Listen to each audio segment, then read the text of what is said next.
Bismillahirrahmanirrahim. Assalamualaikum warahmatullahi wabarakatuh. Pagi anak-anak, apa kabar semua? Semoga semua dalam keadaan sehat, kuat, dan semangat.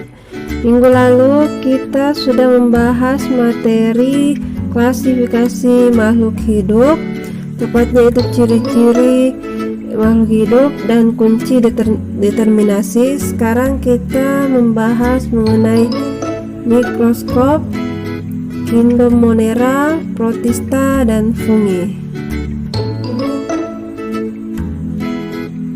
Adapun tujuan pembelajarannya yang pertama yaitu siswa dapat memahami bagian-bagian mikroskop dan langkah-langkah penggunaannya. Yang kedua, siswa dapat mengetahui mengenai kingdom Monera, protista, dan fungi. Mengenal dan menggunakan mikroskop. Jadi bagian-bagian dari mikroskop. Coba perhatikan pada gambar. Ya, terdapat lensa okuler, merupakan lensa yang terletak dekat dengan mata observer. Lensa okuler berfungsi untuk membentuk bayangan maya tegak diperbesar dari lensa objektif.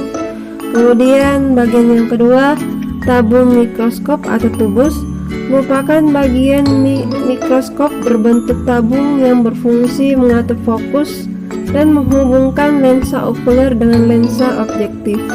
Kemudian bagian yang ketiga, revolver, merupakan bagian mikroskop yang berfungsi mengatur perbesaran lensa objektif. Kemudian bagian yang keempat, lensa objektif, merupakan lensa yang berada dekat dengan objek yang diamati. Lensa objektif berfungsi untuk membentuk bayangan nyata terbalik diperbesar. Kemudian bagian yang kelima, meja perpat atau meja mikroskop, merupakan bagian mikroskop yang berfungsi untuk meletakkan objek yang diamati atau perpat.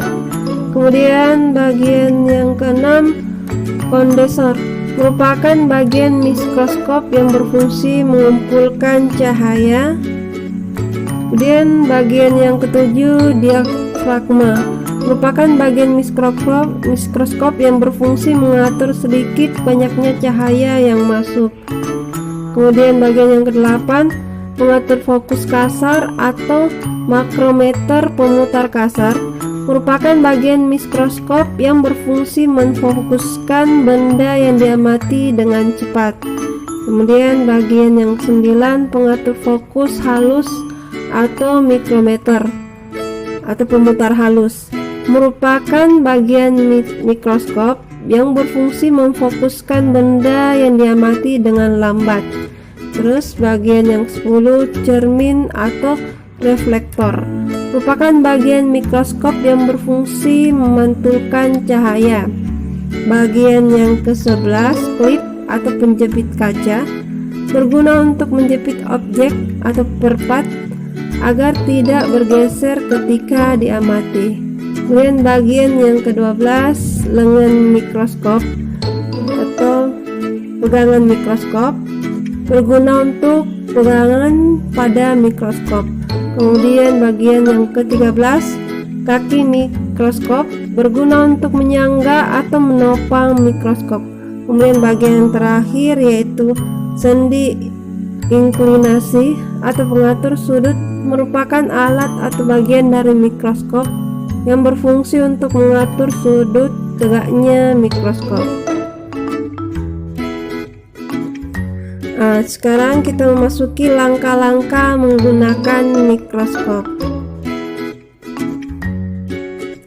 Yang pertama, ambil mikroskop dari tempatnya. Tangan kanan memegang lengan mikroskop dan tangan kiri memegang alas mikroskop. Letakkan mikroskop di tempat yang datar, kering, dan cukup cahaya.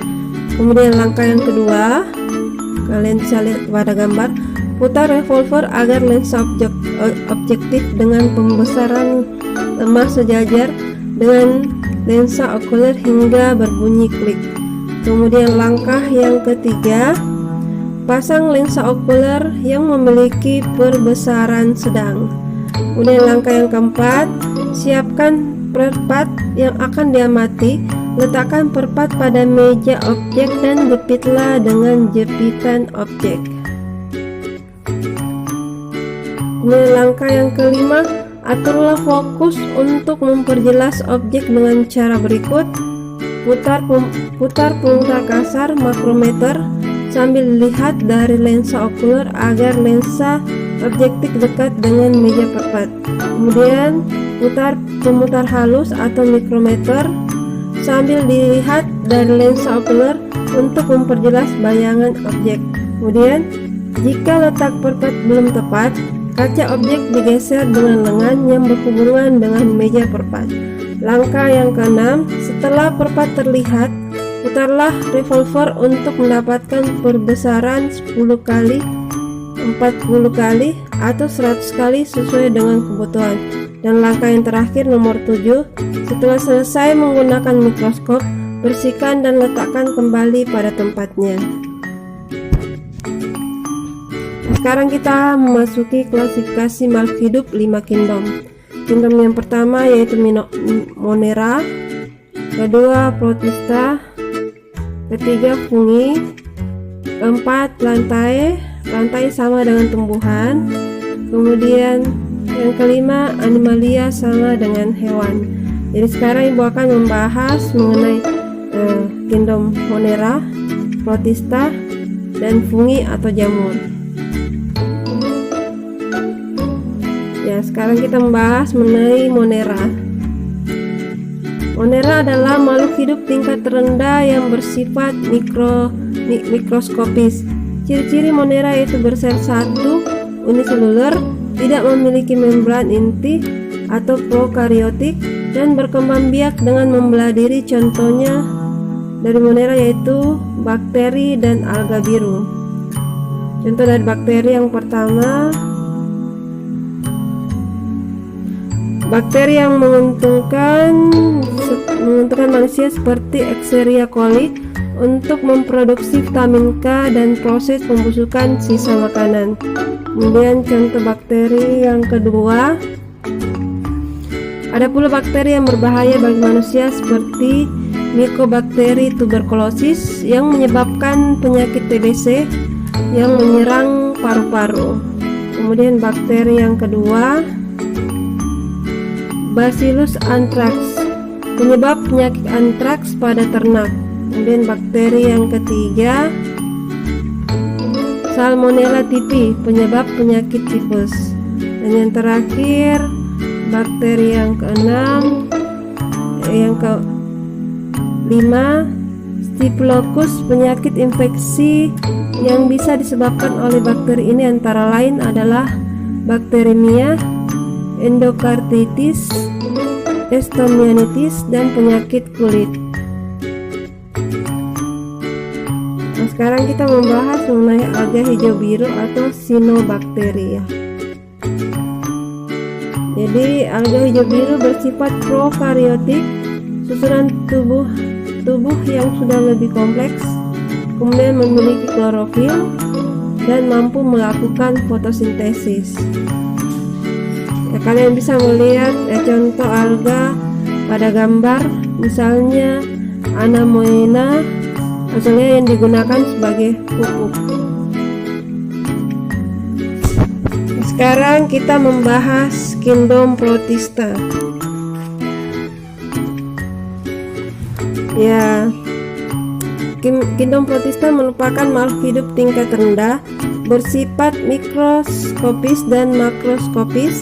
Kemudian memiliki sel 1 atau uniseluler, kemudian memiliki membran inti atau eukariotik, kemudian mampu berkembang biak. Jadi Protista terbagi atas 3. Yang pertama, Protista mikroskopis atau mirip jamur. Misalnya kalian bisa lihat contohnya pada gambar, ada jamur lendir. Dan yang kedua, Phytophthora inventans, penyebab penyakit pada kentang. Kemudian Protista yang ketiga, makroskopis yang mirip tumbuhan, contohnya pada gambar alga merah, kemudian yang kedua alga hijau, dan yang ketiga alga coklat. Kemudian yang terakhir protozoa yang menyerupai hewan. Kalian bisa lihat contohnya pada gambar. Jadi dinamakan protozoa karena menyerupai hewan, contohnya protozoa yaitu Paramecium sp, Entamoeba holistica yang terdapat pada usus besar dan menyebabkan diare. Kemudian Plasmodium malaria yang terdapat pada sel darah merah dan menyebabkan penyakit malaria. Sekarang kita memasuki kingdom fungi atau jamur. Jadi, jamur merupakan makhluk hidup yang memperoleh makanan dengan cara mengurai bahan organik yang sudah mati. Ciri-ciri jamur tidak memiliki akar, batang, daun, dan klorofil, tetapi memiliki spora, hidup di tempat lembab, ada yang bersifat saprofit dan parasit. Jamur saprofit adalah jamur yang hidup dan makan dari bahan organik yang sudah mati atau busuk. Jamur parasit adalah jamur yang hidup dan menghisap makanan dari makhluk yang ditempeli inangnya. Kemudian jamur terdiri atas benang-benang halus yang disebut dengan hifa. Hifa ini saling berhubungan membentuk miselium. Jamur terdiri dari 6 divisi yaitu Sidridiomycota, Zygomycotina, Glomerulomycota, Ascomycotina, Basidiomycotina, dan Deuteromycotina. Jamur ada yang masuk kelompok protista yang disebut dengan protista mirip jamur yaitu divisi Myomycota dan Oomycota. Kalian bisa lihat contohnya pada gambar di bawah ini.